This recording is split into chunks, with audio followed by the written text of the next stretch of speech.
ఈ cinema release అయినప్పుడు చాలా మిక్స్డ్ రివ్యూస్ వచ్చాయి. ఓహో! ఓకే.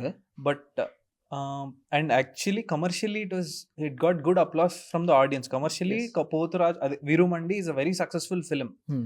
బట్ ఎక్కడో it couldn't win the hearts of audience అని చాలా మిక్స్డ్ రివ్యూస్ ఉన్నాయి. హ్మ్. కొన్ని కొంతమంది ఫిల్మ్ క్రిటిక్స్ ఇవన్నీ ఎలా రాశారంటే Virumandi is Kamal Haasan's film but not Kamal as an actor but Kamal as a director అని రాశారు. ఓహ్! చాలా కాంట్రడిక్టరీ స్టేట్మెంట్స్ రాశారు. నో.